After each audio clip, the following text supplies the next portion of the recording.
배당 정책으로는 그 기업이 올린 성과를 어, 기업 내에 유보를 해둘 거냐, 재투자를 위해서, 아니면은 주주에게 그 자본 출자의 대가로 배당으로 지급할 거냐, 이거를 다루는 거죠. 그러다 보니까 이제 우리가 그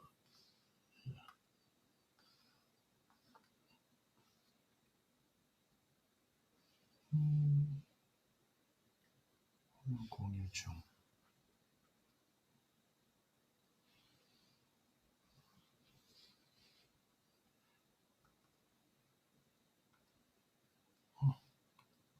아, 자, 그러다 보니까 이제 재무 상태표를 기준으로 이렇게 봐요. 이렇게 보면은 이렇게 여기가 100이고 여기가 어? 여기가 100이고 왜 이러죠?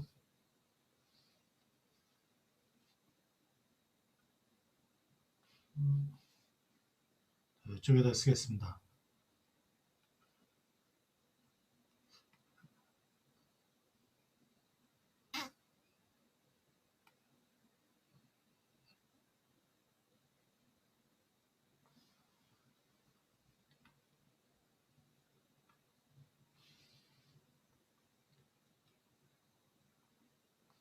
이상하네. 여기다 합시다. 여기가 100이고 여기가 50, 여기가 50이라고 해봐요.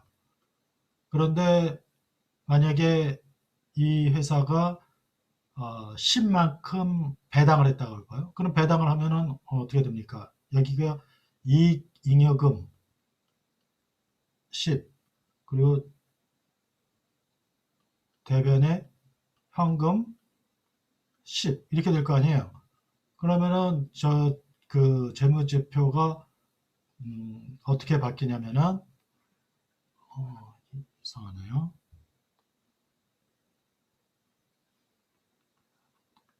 재무제표가 여기가 90이 되고 여기는 50이 되고 여기는 90이 40이 되겠죠? 40. 그러면 어떻게 됐어요? 그럼 부채 비율이 바뀌었잖아요. 이때 부채 비율이 100%였던 게 110, 125%가 되나요? 이렇게 바뀌었단 말이에요. 그러니까 이게 무슨 얘기를 하려고 하는 거냐?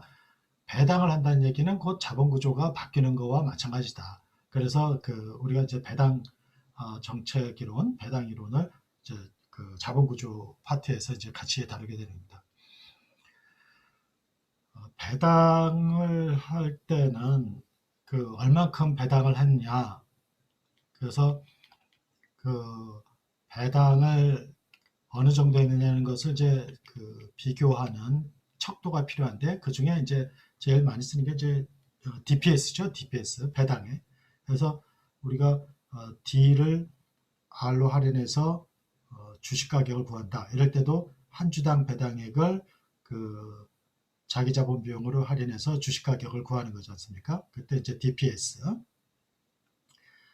그 다음에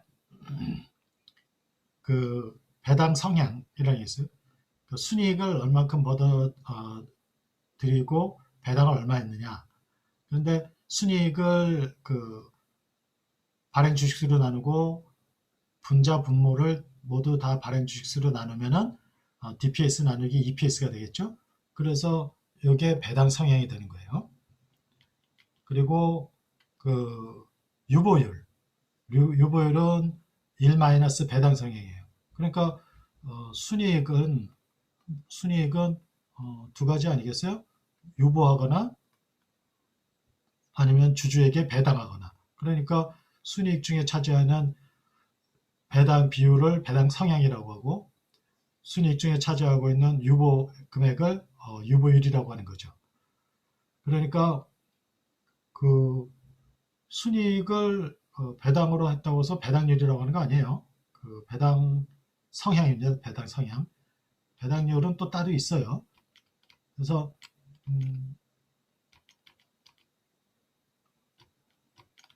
자, 여기서 우리가 그 주식의 수익률, 포트폴리오에서 개별 주식의 기대 수익률 구할 때 먼저 주식의 수익률부터 구했잖아요. 그때 요게 이제 주식 수익률이란 말이에요. 그럴 때 내가 취득한 주가 분의 주가 상승분과 기말에 받은 배당액 이렇게 되는데, 요것을 그래서 주가 상승률이라고 하고 요거를 배당 수익률이라고 하죠. 배당 수익률. 그런데 배당률이라는 거는 그 일주당 배당액을 일주당 액면금액으로 하는 거예요. 뭐 필요도 없는 건데. 그러니까 예를 들어 500원짜리 삼성전자가 5,000원짜리를 옛날에 5,000원짜리였던 거를 50주로 나눴으니까 100원이네, 그죠? 액면 100원이야, 100원. 근데 그 액면 100원짜리 주식인데 한 주당 200원씩 배당했다 하면은 200% 아닙니까? 200%? 굉장히 많이 주는 것 같잖아요. 그러니까 기업들이 배당률로 그 배당 내용을 공시하는데, 사실은 뭐 200원 주는 거는 삼성전자 주가가 뭐 예를 들어서 10만 원이다 라고 하면은 10만 원에서 200원 줬다? 이거는 뭐 아무것도 아니잖아요. 그러니까 배당 수익률을 할 필요 없는 거죠.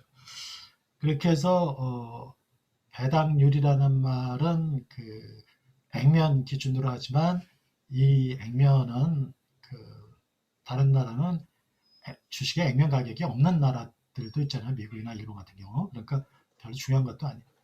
그러니까 용어를 헷갈리지 않도록 하세요. 그리고 배당이라고 하면은 이제 현금을 주는 건데, 현금 아니고 주식이나 또 주식 분할 자사주 매입 이런 것들도 있어요. 그러다 보니까 이게 엄격한 의미로 배당은 아니지만, 여기에서 이제 배당과 같은 효과를 준다고 해서 우리가 같이 공부를 하죠. 배당 정책에 대한 논의를 할 때는 배당을 하는 게 좋으냐 안 하는 게 좋으냐, 주주의 부에 도움이 되냐 안 기업 가치에 도움이 되냐, 뭐 이런 거를 할 때에 논의 대상이 되는 것은 배당 소득과 자본 이득이에요. 자본 이득. 왜냐면은 배당을 하게 되면 주가가 MM의 뭐 배당 무관련 이런 것도 있는데, 그것이 배당을 했을 때 주가에 영향을 안 준다? 이런 게 아니에요. 당연히 배당을 하면은 주가가 떨어지죠. 배당락. 그러니까 1,000원짜리 10,000원짜리 주식인데 만약에 1,000원을 배당했다. 그러면 9,000원이 되는 거예요. 9,000원이. 이론적으로. 그래서 요것은 배당이고, 배당을 하기 전에 요 10,000원은 배당 부주가라고 하고, 배당 부주가. 그래서 주가는 붙어 있다라는 뜻이죠. 한자로 뭐 이렇게 쓰는 거예요. 그리고 요거는 배당락 주가라고 그래요. 배당락 주가. 배당이 떨어져 있는 주가다. 수락산 하면은 물이 떨어진 산이라고 해서 수락산이잖아요. 그래서 배당락 주가. 그러니까 배당을 하면은 주가가 떨어진다. 배당만큼 떨어진다. 그런 거는 당연한 거죠. 그런데 배당을 안 하면은, 그러면은 맨 처음에 이 회사 주식이 8,000원이었는데 이렇게 10,000원이 됐어요. 그러면은 배당을 해서 9,000원이 됐다 그러면은 주가 상승분이 주주의 입장에서 1,000원, 배당 1,000원 이렇게 되는 거고, 그냥 배당을 안 해주면은 주가 상승분이 2,000원이 되는 거죠. 그러니까 배당을 하느냐 안 하느냐 하는 것은 결국 배당 소득으로 갈 거냐 자본이득으로 갈 거냐, 이 차이다는 얘기예요. 자, 그리고 여기도 이제 완전 시장이냐 불완전 시장이냐에 따라서 배당이 주주의 부나 기업 가치에 영향을 어떻게 미치느냐는 것을 구분해서 봅니다. 그래서 MM이 58년에 이제 자본구조 무관련 이론을 내고, 잘한다고 하니까 61년에 또 배당 무관련 이론을 내고, 그러더니 또 63년에 뭘 냈죠? MM 수정 이론을 냈고, 또 밀러는 또 나중에 혼자서 또 그 균형 부채 이론을 내고 뭐 이랬어요. 배당 무관련 이론, 이 사람들이 얘기하는 배당 무관련 이론은 배당이 그 기업 가치나 주부에 영향을 주지 않는다라고는 하지만 그것은 일정한 그 전제 조건을 가정으로 한 거예요. 그래서 그거는 좀 이따 살펴보도록 하고, 그 다음에 불안전 시장, 현실적으로는 불안전 시장인데 그런 불안전 시장의 경우 떻게 되느냐? 우리가 그 자본구조 이론에서도 완전 시장에서는 무관련인데 법인세를 고려하면은 플러스가 되고 파산 비용을 고려하면은 마이너스가 되고 이러잖아요. 그와 마찬가지로 그 배당 이론도 완전 시장에서는 무관련이지만 세금을 자본이득세 무슨 세금을 고려하게 되면 어떻게 되고 또 정보비대칭을 고려하면 어떻게 되고 이런 식으로 불안전 요인을 하나씩 추가하면서 어떻게 변하는지를 살펴보게 된 겁니다. 그래서 MM 이론을 먼저 보면은 뭐 이런 내용이 있는데 그 보통 다른 데도 다 있는 내용이고 MM 이론이 어떻게 이제 증명이 되는지를 간단히 한번 살펴보겠습니다. 일단은 어떤 무부채 기업이에요. 무부채 기업인데 이 기업은 1년 후에 P1의 주가가 될 거고 1년 후에 D1에 배당을 할 거예요. 그러니까 T 이꼴 0과 1 시점에서 여기에서 P1, D1이에요. 그러니까 이것의 P0는 이것의 현재 가치 아니겠습니까? 그래서 이렇게 돼요.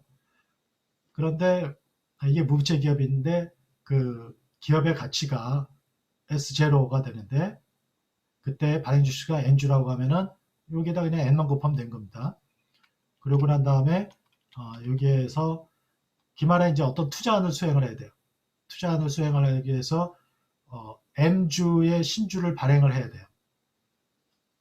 기말에 가서 어떤 투자를 하려고 하는데 그러면은 그때 발행을 해서 마련하는 돈은 M주를 발행하고 발행 주가는 P1이니까 MP1이 되겠죠. 그래서 MP1의 외부 자금을 조달해야 됩니다. 그런데 그러니까 이제 요 식에다가 요 12-5식에다가 MP1을 넣었다가 빼요. 그래도 식은 뭐 여전히 성립하잖아요. 그랬을 때에 요 P1에서 이렇게 묶고 요 두 개를 묶어내고 그 다음에 이렇게 써요. 여전히 뭐 식은 묶음만 달리 있을 뿐이지 여전히 성립합니다. 그랬을 때에 조달 가능한 자금, 이 기업이 1년 동안에 벌어들인 순이익이 있을 거 아닙니까? 그러니까 순이익을 쓸 수가 있고 그 다음에 외부 자금을 쓸 수가 있어요. MP1 이만큼의 돈을 쓸 수가 있고 이거를 어떻게 써야 되냐면은 투자를 해야 된다고 했잖아요. I만큼의 투자를 해야 되고 배당을 해야 돼요. 배당은 주식이 N주니까 한 주당 ND1만큼씩을 배당을 해야 됩니다. 그러니까 요 두 개의 합이 요 두 개의 합과 일치돼야 되죠. 그래서 MP1을 정리하면은 이렇게 정리가 되는데 요거를 여기다가 집어넣어요. 여기다가 그래서 집어넣어서 정리를 하게 되면은 요 오른쪽에 있는 것처럼 이런 식이 만들어진다 이거 이런 식이. 그래서 이런 식이 만들어진다는 얘기는 요게 자기 자본 가치 또는 무부채 기업이니까 기업 가치이기도 하죠. 그런데 이 자기 자본 가치, 기업 가치를 결정하는 식을 보니까 D가 없다 이거예요. D가 없어서 D에 의해서 영향을 받는 게 아니다라는 거예요. 꼭 뭐 마술 부리듯이 뭐 수건으로 둘러싸더니 비둘기가 없어진 거라고 똑같죠. 그래서 여기에 D가 없어졌어요. 그래서 기업의 가치는 결국 요 I, E 그리고 P1 이런 것에 의해서 결정이 된다. 그래서 M 플러스 MP와는 기말 주식수가 되겠죠. 기초 주식수, N이 추가 발행 주식수 이렇게 되니까. 그래서 이게 그런 것도 같고 아닌 것도 같고 저 식을 보니까 예제를 한번 보세요. 그러면은 좀 이해가 될 겁니다. 이 기업이 자기 자본 비용이 20%예요. 자기 자본 비용 20%. 그리고 기초 발행 주식수가 100주입니다. 100주고 단기에 벌어들인 순이익이 2만 원이에요. 그런데 투자를 그 기말에 해야 되는데 2만 원의 그 투자 비용이 된답니다. 그리고 기말에 주가가 이 순이익까지 반영된 주가가 12,000원이래요. 그럴 때 이 가나 기업의 가치를 배당을 전혀 하지 않는 경우, 배당 50% 배당하는 경우, 모두 배당한 경우를 비교해 보자 이거예요. 그러면은 전혀 배당을 하지 않았다라고 하면은 12,000원이 그대로 될 거고 2만 원의 이익을 모두 투자에 사용할 수 있으니까 추가로 발행할 주식이 제로죠. 그래서 원래 주식 100주에다가 1,200원, 그래서 여기에 12,000원, 12만 원, 그리고 여기에 이익 벌어들인 거 2만 원, 2만 원 벌어들인 거 투자 비용으로 나가니까 없고, 그래서 계산해 보면은 현재 주가가 그대로 1,000원이고 기업 가치는 10만 원이다 이거예요. 그런데 50%를 배당했다고 봅시다. 그러면은 2만 원의 그 순이익에서 50%를 배당했으니까 만 원을 배당하게 되고 또 만 원을 투자에 쓸 거예요. 그런데 투자 비용은 2만 원이라고 그랬잖아요. 그러니까 만 원은 어떻게 해야 돼요? 신주를 발행해야 되죠. 그런데 신주가 얼마가 되어 있냐? 1년 후에 가면은 아까 배당을 하나도 안 했을 때 1,200원이라니까 여기서 배당을 하게 되면은 주가가 배당락이 되죠. 그래서 주가가 떨어져요. 그래서 1,100원으로 떨어진단 말이에요. 그러니까 1,100원짜리 주식을 발행을 해서 만 원이 되려면 몇 주를 발행해야 됩니까? 그러면은 9.09주를 발행해야 돼요. 그래서 총 발행 주식수가 109주가 되고 그 다음에 배당납 주가는 1,100원이 되니까 요 2만 원 순이익, 2만 원 그 비용 그 시계에다가 넣어놓은 거예요. 그래가지고 구하면은 주가가 여전히 1,000원, 기업 가치는 10만 원이다 이거. 이익을 모두 배당하자. 그러면은 DPS가 200이 되고 배당납 주가가 1,000이 되고 그럼 발행 주수는 2만 원을 확보해서 20주를 발행해야 되니까 여기 120주에다가 1,000원 해서 20% 자기 자본 비용으로 나눠주면은 또 주가가 1,000원, 기업 가치가 10만 원 이렇게 된다. 그러니까 결국 배당을 이런 조건에서 배당을 전혀 하지 않거나 또 50% 배당하거나 모두 다 배당을 해도 이런 주어진 상황에서 투자를 해야 된다면 그 기업 가치에는 아무런 영향을 주지 않는다라는 얘기입니다.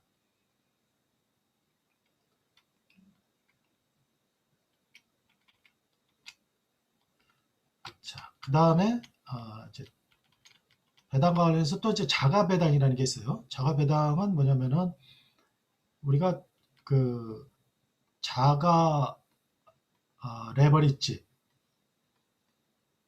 자가 레버리지 뭐 이런 얘기를 했었죠. 어디에서 자본구조 이론할 때 홈메이드 레버리지 이런 얘기인데 내가 원하는 대로 돈을 빌릴 수 있다 이런 얘기잖아요. 이 자가 배당도 그런 뜻입니다. 내가 원하는 수준으로 배당을 내가 정할 수 있다. 회사가 많이 배당을 안 해주면은 내가 주식을 잘라서 배당을 현금화 시키면 되고 회사가 배당을 너무 많이 해줬다. 그러면은 그 현금을 가지고 주식을 사면 되는 거예요. 그러면은 결국 배당을 원하는 수준으로 내가 조정을 할 수 있다는 거죠. 그래서 만약에 배당을 내가 잘라서 팔아가지고 현금화 시키면은 주식을 그러면은 주가 상승분을 현금화 시킨 거고 만약에 배당을 많이 준 거를 갖다가 주식으로 샀다 이러면은 그때는 현금화되어 있는 거를 주식으로 바꾸는 것 뿐이죠. 그래서 물론 이제 그렇게 돼도 완전 시장에서는 거래 비용이나 세금이 없으니까 주주의 부가 변하지가 않는 거죠. 음, 이제 불완전 시장을 생각을 해봅시다. 우리가 지금은 완전 시장의 얘기를 했지만 불완전 시장에서의 배당이 주주의 부나 기업 가치에 어떻게 영향을 주는 걸 봐요. 세금을 고려해봐요. 세금. 세금을 고려할 때의 배당에서는 법인세는 문제가 안 돼요. 법인세는 아무것도 있으나 없으나 상관없어요. 왜냐면은 그 영업이익이 있고 영업이익에서 이자를 빼고 그 다음에 순이익이 나오는데 이거 이제 세전이죠. 세전. 그러면은 여기에서 법인세를 빼고 세금, 이거 이제 법인세, 이거는 법인세. 그걸 빼고 나면은 세후 순이익이 나오잖아요. 그러면 이 세후 순이익을 배당으로 줄 거냐, 아니면은 유보로 할 거냐. 유보라는 것은 주가 상승을 가져오는 거고, 배당은 주가 하락을 가져오는 거죠. 그러니까 배당을 하게 되면은 주주들은 현금과 낮은 주가의 주식을 갖게 되는 거고, 배당을 안 하고 유보를 하게 되면은 현금은 적게 받는 대신에 또는 안 받거나 그 대신 높은 주가의 주식을 갖게 되는 거잖아요. 그러니까 이때에 배당이 좋으냐 유보가 좋으냐 하는데 이미 법인세를 다 납부하고 난 다음에 금액 가지고 얘기하는 거잖아요. 그러니까 법인세는 여기서는 배당에서는 아무런 영향을 주지 않아요. 그런데 만약에 주식이 아까 얘기한 것처럼 8,000원인데 이게 1년 후에 만 원이 됐습니다. 그래서 이제 배당을 1,000원을 하면은 배당납 주가가 9,000원이 되는데, 그렇다는 얘기는 배당을 안 하면은 나는 캐피탈 게인을 2,000원을 받는 거고, 만약에 배당을 1,000원을 하면은 현금 100과 캐피탈 게인 100을 받는 1,000을 받는 거죠. 1,000이네, 1,000. 8,000원짜리 주식이 만 원이 됐어요. 배당하기 전에. 근데 1,000원 배당을 하려면은 주가가 9,000원이 됩니다. 그러면은 배당을 안 한 상황에서는 만 원짜리 주식을 갖고 있는 주주가 되는 거고, 배당을 하게 되면은 1,000원짜리 현금, 1,000원 현금과 9,000원짜리 주식을 갖는 주주가 되는 거죠. 그러면은 이때는 캐피탈 게인이 2,000원인 거고, 이때는 캐피탈 게인 1,000원, 요거 현금 수익 1,000원이 되는 거죠.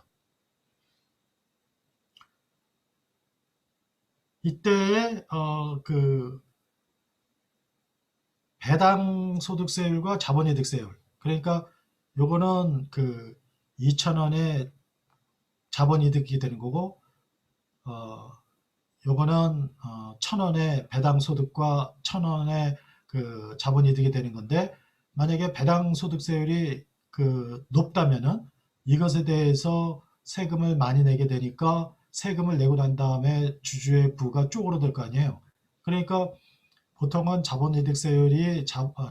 배당 소득세율이 자본이득세율보다 높기 때문에 배당을 하게 되면은 그 주주의 부가 쪼그라들어요. 그래서 주주의 부에 음해 효과를 준다 이거예요. 그러면은 현금 배당을 하지 않고 그냥 회사가 자사주를 매입해 주면 좋겠네요. 그렇죠. 그 돈으로 자사주를 매입하면은 주가가 높게 유지가 되니까, 그러면은 시기에서 뭐 세금을 내기 전까지는 주주의 부가 더 크게 되는 거죠. 그럼 어떤 회사는 많이 배당하고 왜 어떤 회사들은 적게 배당하냐? 그것은 고객들이, 그러니까 주주들이 돈 많은 주주들도 있고 요거밖에 없는 주주도 있을 거 아닙니까? 요거밖에 없는 주주들은 배당을 많이 받아도 세금은 부담이 적으니까 그게 이제 나중에 종합소득을 합쳐질 거 아니에요? 나는 종합소득이 모든 소득이 다 요 주식 배당밖에 없다. 이런 사람이 있고, 다른 소득도 엄청 많은데 배당을 또 받는 사람도 있고, 그러면은 한계세율이 돈 많은 사람이 한계세율이 높을 거 아니에요. 그러니까 이런 사람들은 배당을 싫어할 거 아닙니까? 그러니까 지금 당장 현금 필요하지도 않으니까 배당이 필요 없는 거죠. 그러니까 이런 사람들은 배당 성향이 낮은 주식을 선호할 거다. 그리고 그 한계세율이 낮은 사람들은 배당을 많이 주는 주식을 선호할 거다. 이런 거죠. 그래서 연금 수령으로 연금 생활자들은 그 배당주를 선호하게 된다는 얘기입니다. 예제를 보세요. 아까 그 주식의 그 이익이 다른 조건은 일정한 똑같다고 그랬어요. 아까 뭐가 그거죠? 이익이 2만 원이라고 했죠. 이익이 그 2만 원을 배당을 할 경우와 안 할 경우 주주의 부에 미치는 효과를 보자. 뭐 이런 얘기네요. 그래서 배당 소득세율이 20%다라고 하면은 배당을 하나도 안 하면은 그 캐피탈 게인에 대해서는 세금 부담을 안 하니까 2만 원이 모두 그 주주의 부가 되는데 50% 배당하면은 만 원에 대한 배당 2천 원을 세금을 내고 8천 원을 받게 되는 거니까 캐피탈 게인 1,000원, 만 원과 합쳐서 18,000원이 되고 모두 배당을 하게 되면은 16,000원이 된다. 그러니까 배당세율이 높을수록 주주의 부가 배당에 의해서 마이너스 영향을 받는 거죠. 무관련설이라는 것도 있는데 이거는 이제 밀러 쇼스가 얘기하는 건데 배당 소득세율과 그 자본이득세율이 다르더라도 이게 무조건 무관련하다는 게 아니고 개인 부채에 대한 이자가 과세소득을 산출할 때 비용으로 처리될 수 있다면 이런 얘기예요. 그럴 때 소득세를 배당 소득세를 피할 수 있어서 세금이 주주의 부에 영향을 주지 않는다라는 얘기인데 어떻게 하냐면은 그 이자 부담이 똑같이 그 배당 소득과 같게 되도록 차입금을 조달해서 그래서 그걸로 주식이나 뭐 면세 채권을 구입해서 배당 소득세를 피한다 이거예요. 예제를 보면은 이런 거죠. 면세 채권에 대한 투자 기회가 존재하고 수익률이 10%다. 차입이 가능하고 차입금에 대한 지급이자가 손비 처리된다. 이자 배당금 만 원에 대한 배당 소득을 회피하는 과정을 보여라. 이런 지금 만 원의 배당 소득이 있으니까 만 원의 이자 부담이 되도록 차입을 하라 이거예요. 그러면은 10만 원을 차입하면 되죠. 그러면은 그리고 그 10만 원을 연쇄 채권에 투자해요. 그러면은 이제 손익계산서를 작성해봐요. 그러면 배당 수입 만 원 받는 거 있고 면세 채권 수익 만 원 받는 게 있는데 2만 원인데 차입금 지급이자 요 차입금에 대해 지급이자 만 원 빠지고 이익이 만 원이지만 요 면세 그 비용 요 차입금 지급이자를 빼고 여기 만 원의 이익이 났지만 면세 채권에 대한 이자는 면세니까 여기서 이게 뭐예요? 입금 불산입 해가지고 과세 대상 소득이 제로가 되는 거죠. 근데 이게 좀 여러 가지로 일단은 현실적으로 그 개인에 대한 이자 비용은 손비 처리가 안 되는 경우가 많죠. 우리나라도 뭐 주택 주택 소형 주택에 대해서 일부 금액에 대한 대출금 이자를 손비 처리해 주는 그런 거 조금 있지만 보통은 안 해주죠. 그러니까 이런 것도 현실적이지 않고 또 면세 투자 대상이 어떻게 그렇게 있겠어요. 그러니까 이것도 비현실적이다. 그런데 요거는 그래도 주식으로 그 자본이득화 시키면은 피할 수는 있습니다. 그래서 연습 문제 그런 내용이 있으니까 한번 보도록 하고 그 외에 또 불안전 요인이 있는데 그게 뭐냐면은 거래 비용이에요.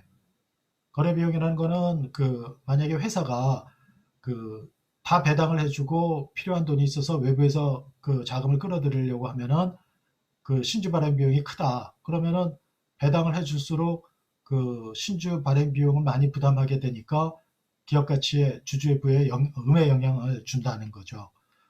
또 하나는 만약에 그 주주가 주식을 매각할 때에 그 거래 비용이 크다면은 자본이득을 현금화 시키려고 하는데 거래 비용이 크면은 자본이득보다는 차라리 배당을 받는 게 나은 거죠. 이럴 때는 배당을 해주는 것이 주주의 부에 양의 효과를 주는 거죠.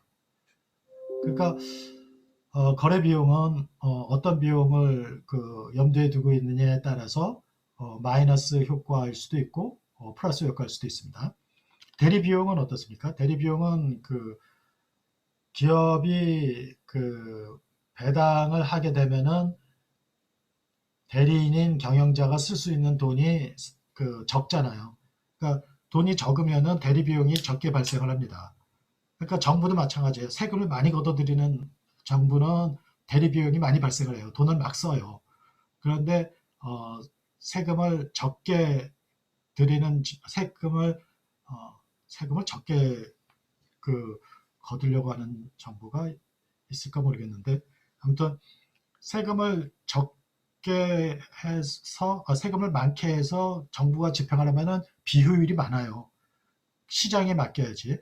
그러면 세금을 최소한으로 적게 걷고 시장 기능에 맡기면은 돈이 시장에서 효율적으로 움직이는 거죠. 그와 마찬가지로 대리 비용을 줄이려면은 배당을 많이 해줘서 위임자들에게 돈을 나눠주는 게 좋다 이거예요. 그래서 경영자가 대리 비용을 발생시켜서 기업 가치를 떨어뜨릴 가능성을 줄이는 거죠. 그런 것을 로제프라는 사람이 얘기를 했고, 그 다음에 신호 효과는 배당을 하게 되면은 이거는 좋은 기업이라는 것을 알려주는 신호가 된다 이거야. 배당을 하게 되면. 그래서 이게 배당을 어떤 신호는 여기서 이제 기업이 있고 이게 외부 투자자가 있다 이거야. 그럴 때 투자자에게 우리는 좋은 기업이다 라는 것을 알리는 거예요. 그럴 때 그거를 신호라고 하는데 이 신호를 이 좋은 기업이 있고 굿 기업이 있고 부실한 기업이 있어요. 그런데 굿 기업이 우리는 좋은 기업이다라고 신호를 보냈는데 B기업도 우리도 해가지고 똑같은 신호를 보낼 수 있으면은 투자자의 정보 비대칭이 해소되지가 않잖아요. 그러니까 좋은 기업은 B가 따라 할 수 없는 신호를 보내야 돼요. 그래서 배당을 보내는 거예요. 배당을 많이 해주면은 이 회사가 좋은 회사구나 하고 이 회사의 주식을 높은 가격으로 산다 이거예요. 그러면은 부실한 기업은 저 기업이 배당을 해? 그럼 우리도 배당을 하자 해서 배당을 하려고 보니까 돈이 없어요. 그러니까 못하는 거죠. 따라할 수 없는 신호를 보내야 그것이 투자자에게 좋은 효과를 줘서 주식을 높은 가격에 평가받을 수가 있다 이겁니다. 그래서 기업 가치가 커지는 거죠. 또 그렇습니다. 이제 그런 불안전 요인들 때문에 이제 배당이 기업 가치나 주주의 부에 플러스 또는 마이너스 영향을 준다라는 얘기를 했습니다. 실제 배당은 뭐에 의해서 결정되느냐? 이렇게 실제로 결정되는 거는 여기서 보듯이 단기 순이익이 많으면 대체로 배당을 많이 하고 또 회사에 돈이 풍부하면 많이 하고 미래 투자 기회가 좋은 게 있으면은 그걸 위해서 덜 하게 되고 부채 상환 의미가 가까워지면은 부채를 상환해야 되니까 덜 하게 되고 이런 거죠. 그리고 지배권 관련 법규 이런 것들이 있습니다. 배당의 안정화. 우리가 이제 배당을 할 때 되게 안정적인 배당을 해나가요. 왜냐하면은 그게 불확실성이 낮아지기 때문에 변동성이 작아지니까 기업을 평가할 때 할인율도 작고 그래서 기업 가치가 아까 주가가 높게 평가되는 거죠. 또 배당 소득으로 많은 투자자들이 이제 그 연금 생활을 하는 거죠. 그러니까 기금 관리자들은 또 큰 돈을 움직이는데 그런 돈은 되게 공적인 그런 성격이 있다 보니까 안정적인 배당을 해주는 회사들을 좋아한다 이거예요. 그러면은 기업들이 어떻게 배당을 해나가냐? 그럴 때 이게 왜 여기 있어? 예. 그래서 안정적 배당 정책을 그 채택하고 있다고 해서 똑같은 금액을 한 것은 일정한 금액을 하는 건 아니에요. 또 그렇다고 해서 회사가 어떤 정도의 목표를 가지고 배당을 해나갈까라는 목표가 없는 것도 아니란 말이에요. 그래서 린트너가 이제 그 배당의 부분적 조정 모형을 제시를 했는데 요건 잘못 써진 거예요. 요게 DT-1이 요거의 아래 첨자예요. 아래 첨자. 그러니까 DT-1 됩니다. 요게 요렇게. 그래서 요 뜻을 보면은 요번에 배당은 전기 배당액에다가 뭔가를 더한 거다. 근데 전기 배당액이라는 거는 뭔가를 더한 거라는 거는 요 목표로 하고 있는 배당 수준과 전기 배당액의 차이를 일정 부분을 반영해서 하는 거다. 만약에 여기서 K가 1이라고 해봐요. 그러면은 DT-1, DT-1이 양쪽에 있으니까 1이면은 이거 없어지고 DT 스타만 남잖아요. 그러니까 이때는 뭐 조정할 것도 없네요. 그냥 그 회사가 목표로 하고 있는 그 배당을 그냥 한꺼번에 한다는 거 아니에요. 그리고 DT가 제로라고 해봐요. 그러면은 K가 제로라고 해봐요. 그러면은 이게 다 제로고 DT는 DT-1과 같아. 그러면은 매년 똑같다는 얘기죠. 그런 얘기가 되어 있습니다. 근데 회사들은 매년 똑같지도 않고 어떤 그 변화가 어떤 추이를 가지고 움직이는데 그래서 그거를 어떤 추이로 움직이는가를 설명하는 것이 이제 부분적 그 모형이에요. 그래서 이 식을 여기에 배당 성향을 확인하기 위해서 12-10식을 보세요. DT는 이런 식으로 표현을 하고 여기에 DT 스타를 P가 목표 배당 성향인데 이렇게 합니다. 그래서 식을 뭐와 뭐의 관계로 현재 배당액을 작년 배당액, 전기 배당액과 현재 순이익의 그 함수로 봐가지고 요거를 종족 변수, 요거를 독립변수로 해가지고 회귀 분석을 해요. 그래서 요 회귀 계수를 구합니다. 그래서 그 회귀 계수를 통해서 이 회사의 배당 성향이나 또는 그 목표 배당 성향, 조정 계수 이런 걸로 확인할 수가 있어요. 그래서 여기 보면은 그 회사의 그 예제 12-4를 보면은 배당 그 회기 시기 이렇게 나왔다 이거예요. 0.7 그러니까 올해 배당액은 전기 배당액의 0.7에다가 올해 순이익의 0.03을 곱해서 결정이 된다라는 거예요.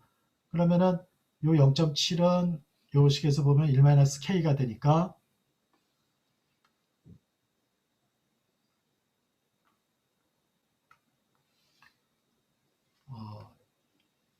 1-K가 되니까 조정계수가 0.3이 되고 목표 배당 성향은 0.1이 됩니다. 그 얘기는 뭐냐면은 회사는 순이익의 10%를 배당할 생각을 하고 있는데 그러기 위해서 매번 전기 배당액과 단기 목표 배당액의 차이의 30%를 전기 배당액에 얹혀서 배당을 한다 이런 뜻이 되겠습니다.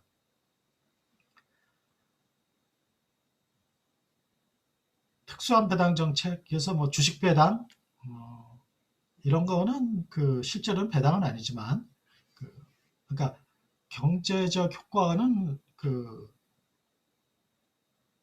현금으로 배당하는 효과가 아니잖아요. 그냥 발행 주식수로 증가하니까 그냥 주식 배당 안 했을 때의 주식은 비쌌는데 주식 배당을 하면 한 개당 발행 주식수가 늘어나니까 한 개당 주식 가격이 떨어지는 거죠. 뭐. 그리고 주식 분할과 주식 병합도 마찬가지입니다. 그래서 주식 분할은 쪼개는 거고 주식 병합은 합치는 거죠. 백면으로. 다만 조금 관심을 갖고 봐야 될 건 이제 자사주 매입이에요. 자사주 매입이 이제 배당의 그런 일환으로 많이 하고 있기 때문에 그거는 현금 배당을 하는 대신에 그 현금으로 시장에서 거래되고 있는 그 자기네 주식을 사들이는 거죠. 그러면은 배당을 할 때 주가가 떨어질 배당납 주가가 될 거를 막는 거잖아요. 그러니까 자사주 매입이 배당의 효과가 있는데 자사주 매입의 배당의 효과가 있긴 한데 자사주를 매입할 때 그 매입 가격을 어떻게 하느냐에 따라서 좀 달라진다 이거예요. 그래서 여기에 효율적인 시장에서 이 주식은 배당 부주가로 거래되고 있겠죠. 아직 배당을 안 했으니까. 그런데 자사주를 매입할 때에 이 배당부 주가대로 매입을 하게 되면은 기존 주주의 부에 아무런 변동이 없어요. 그런데 만약에 이 자사주를 매입할 때 이 배당부 주가보다 높은 가격으로 하게 되면은 나머지 남아있는 주주들이 손해를 보는 거죠. 그렇죠? 그리고 반대로 낮은 가격으로 배당부 주가랑 똑같이 해야 변동이 없는데 배당부 주가보다 낮은 가격으로 하면은 자사주를 매입할 경우에 나머지 주주들이 좋은 거죠. 한번 그거를 예제로 한번 보면은 여기 있습니다. 순이익이 100만 원이고 33%를 배당을 할 거예요. 그런데 발행 주수가 10,000주고 배당납 주가는 1,067원으로 예상된대요. 그러니까 배당을 그러니까 100만 원에 33%인 33만 원을 배당하는데 10,000주랍니다. 그러면 한 주당 배당 DPS가 33원이 되는 거죠. 배당 납주가가 1,067원 내려면 배당부 주가가 1,100원이라는 얘기고, 그래서 배당부 주가대로 매입한 후 주가를 산출해라 이랬단 말이에요. 그러면은 이렇죠. 현재 재무상태표가 이렇게 되어 있습니다. 어떻게? 11,000원의 현재 주가잖아요. 그러면은 1,100원이 현재 주가니까 10,000원을 곱하면은 1,100만 원이 된단 말이에요. 근데 요거는 자본금 1,000만 원과 순이익 100만 원으로 구성된 거죠. 왜냐면은 여기서 순이익이 100만 원이라고 했지 않습니까? 그런데 자사주를 매입하게 되면은 33만 원 가지고 그러면은 몇 주를 매입할 수가 있냐면은 1,100원에 매입한다니까 300주를 매입하는 거죠. 그래서 300주를 매입하게 되면 자본에서 1,100만 원이던 게 33만 원을 빼게 되고 그럼 1,067만 원이 돼요. 자본금은 변동이 없고 순이익이 67만 원이 되죠. 67만 원. 그러면은 이 1,067만 원인데 발행 주식수가 300주가 줄어들었으니까 이제 9,700주가 되죠. 그러니까 한 주당 가격이 1,100원이에요. 그러니까 자사주 매입을 배당부 주가대로 매입을 하면은 기존 주주들의 가지고 있는 주식도 1,100원 배당부 주가 그대로 유지가 된다 이거죠. 근데 만약에 1주당 1,000원에 매입을 한다. 그러면은 더 낮은 가격으로 매입한 거 아닙니까? 그러면은 330만 원을 매입을 하는데 1,000원에 매입을 하게 되면은 매입 가능한 주식수가 330만 원에 이거 1,100원이 됐어. 이게 1,000원이죠, 1,000원. 이거 저 잘못 썼네요. 여기가 배당부 주가 여기 없애고 여기 1,000원이에요, 1,000원. 1,000원에 배당을 하면은 1,000원에 사들이면은 330주를 사들일 수가 있죠. 그래서 그러면은 33만 원이 나간 건 똑같고 그 자본의 가격이 1067만 원인데 1067만 원이고 발행 주식수는 만주에서 330주를 사들였으니까 9670주가 되고 이 주식의 가격은 나머지 주식들의 가격은 1103원이 되는 거죠. 그러니까 1103원으로 기존 주주들이 이익을 보게 되는데 왜 이익을 보게 됐어요? 그 매입한 주가가 배당부 주가보다 낮게 매입을 했기 때문에 그렇게 된 거죠. 자, 여기까지 하고 그 다음에 연수 문제를 하나 보도록 하겠습니다. 여기 그 이제 자가 배당 문제를 다루는 건데요. 이것도 움직이는구나. 이것도 움직이네요. 일루가 있어. 여지껏 저게 안 움직인 줄 알고 이쪽이 잘 안 보여가지고 고생했는데. 자, 봅시다. 가나기업이 올해 말에 주당 1,000원을 배당하고 내년 말에는 기업을 청산하면서 주당 6,000원의 청산 배당을 한대요. 그러면은 이렇게 배당이 되는가요? 0, 1 시점에 여기서 1,000원 배당하고 여기에 6,000원 배당하고 이제 회사를 털어버린다는 거잖아요. 그런데 현금 이와는 반대로 첫 해에 돈이 더 많이 필요한 주주가 있습니다. 그래서 이 사람은 주식이 200주인데 첫 해 수입이 두 번째 수입의 2배가 되도록 하고 싶대요. 그대로 가만히 있으면은 올해 1,000원 받고 내년에 6,000원 받는 거 아니에요. 근데 이 사람은 여기서 돈이 더 많이 필요하다는 거예요. 2배, 여기 있는 돈에. 그럴 때 자가 배당을 통해서 이렇게 할 수 있는지 방법을 찾아봐라. 단 자기 자본 비용 12%다. 이렇게 돼 있는데 그래요. 그러면은 일단 이 회사의 그 주식 가격이 얼마냐? 1,000원과 1년 후니까 t가 0이 아니네요. t가 여기입니다. 여기. 이렇게. 여기가 1, 여기가 2입니다. 2. 그래서 요것과 요것의 현재 가치가 바로 현재 주가가 되는 거죠. 그게 5,676원이에요. 그런데 아이고 이번에는 또 저쪽에 있어야겠다. 그랬을 때 이 사람은 첫 해에 둘째보다 2배가 필요하다고 그랬죠. 그러니까 첫 해에 C라는 돈이 필요하면은 둘째에는 0.5C가 필요한 거예요. 그것의 현재 가치도 5676이어야 될 거 아닙니까? 그러면은 그 첫 해에 받으려는 돈이 4,395원이라는 거예요. 그러면은 올해 말에 실제로 받게 되는 배당은 이 사람이 200주를 갖고 있다고 했으니까 1,000원에 200주인 그 20만 원을 받게 되는데 이 사람이 필요한 건 4,395원에다가 200주를 곱한 87만 9천원이 필요한 거죠. 얼마가 부족해요? 67만 9천원이 필요해요. 그러니까 67만 9천원이 필요하면은 67만 9천원어치 주식을 팔아요. 그러니까 1년 후에. 근데 일시점에 가서 팔면은 그 여기 아까 주식 가격이 여기서 1,000, 여기서 6,000이라고 그랬죠. 그러니까 여기서 주식 가격은 요거 거 아니에요, 요거. 미래 현금으로 현재 가치가 주식 가격이니까 이거는 이제 주식 가격에 안 들어 있을 거라고. 그러면은 5,357원이 된단 말이에요. 그럼 5,357원이 67만 9천원이 되도록 매각을 하려면 126주를 매각을 해야 돼요. 그러고